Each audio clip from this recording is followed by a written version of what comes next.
ജനപ്രിയ നായകൻ ദിലീപിന്റെ വലിയൊരു ശക്തമായിട്ടുള്ള തിരിച്ചുവരവിന് വഴിയൊരുക്കിയ ചിത്രമാണ് പ്രിൻസ് ആൻഡ് ഫാമിലി എന്ന് പറയുന്ന സിനിമ.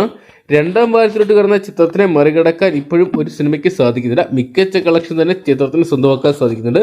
അപ്പോൾ ഇന്നത്തെ വീഡിയോ ഭാഗത്ത് നമ്മൾ പങ്കുവെക്കാൻ പോകുന്നത് പ്രിൻസ് ആൻഡ് ഫാമിലി എന്ന് പറയുന്ന സിനിമയുടെ 11ാം ദിവസമായിട്ടുള്ള ഇന്നത്തെ Kerala world wide box office collection റിപ്പോർട്ടൊക്കെയാണ്. വീഡിയോ ആദ്യമായിട്ട് കാണുന്ന സുഹൃത്തുക്കളാണെങ്കിൽ ഏറ്റവും പുതിയ സിനിമാ വിശേഷങ്ങൾക്കായിട്ട് ഇപ്പോൾ തന്നെ ചാനൽ സബ്സ്ക്രൈബ് ചെയ്ത് നോക്കുക. ദിലീപ്, ധ്യാൻ ശ്രീനിവാസൻ, ഉർവശി തുടങ്ങിയവരൊക്കെ കേന്ദ്ര കഥാപാത്രത്തിൽ നവാഗതനായ ബിൻഡോ സ്റ്റീഫൻ മാജിക് ഫ്രെയിംസിന്റെ ബാനറിൽ ഡിസ്റ്റി സ്റ്റീഫൻ നിർമ്മിച്ച് ബിൻഡോ സ്റ്റീഫൻ ഡയറക്ട് ചെയ്ത ചിത്രമായിരുന്നു പ്രിൻസ് ആൻഡ് ഫാമിലി എന്ന് പറയുന്ന സിനിമ. എന്തൊക്കെയാണ് ദിലീപിനെയും പ്രിൻസിനെയും പ്രേക്ഷകർ ഇരുകൈ നീട്ടി സ്വീകരിച്ചല്ലെങ്കിൽ നെഞ്ചിലെത്തിയെന്ന് ഉറപ്പിക്കുന്ന രീതിയിലുള്ള ഒരു കളക്ഷൻ കാണാൻ സാധിക്കുന്നുണ്ട്.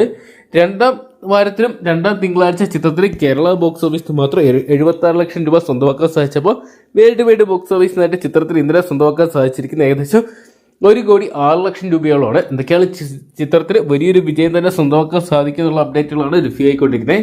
കേരള ബോക്സ് ഓഫീസിൽ മാത്രം 11 കോടി പിന്നിട്ട ചിത്രം വേൾഡ് വൈഡ് ബോക്സ് ഓഫീസിനായിട്ട് 16 കോടി പിന്നിട്ടിട്ടുണ്ട്. എന്തൊക്കെയാണ് ചിത്രം ദിലീപിന്റെ കരിയറിലെ മറ്റൊരു ശക്തമായിട്ടുള്ള തിരിച്ചുവരവും അതോടൊപ്പം വിജയമായിട്ട് മാറുന്നത് വരും ദിവസങ്ങളിലൂടെ കണ്ടുതന്നെയറിയാം. അപ്പോൾ ദിലീപ് ചിത്രം പ്രിൻസ് ആൻഡ് ഫാമിലി എന്ന് പറയുന്ന സിനിമ നിങ്ങൾ കണ്ടിട്ടുണ്ടെങ്കിൽ സിനിമയെക്കുറിച്ചുള്ള നിങ്ങളുടെ വലിയ അഭിപ്രായങ്ങൾ കമന്റ് ബോക്സിൽ പങ്കുവെക്കുക.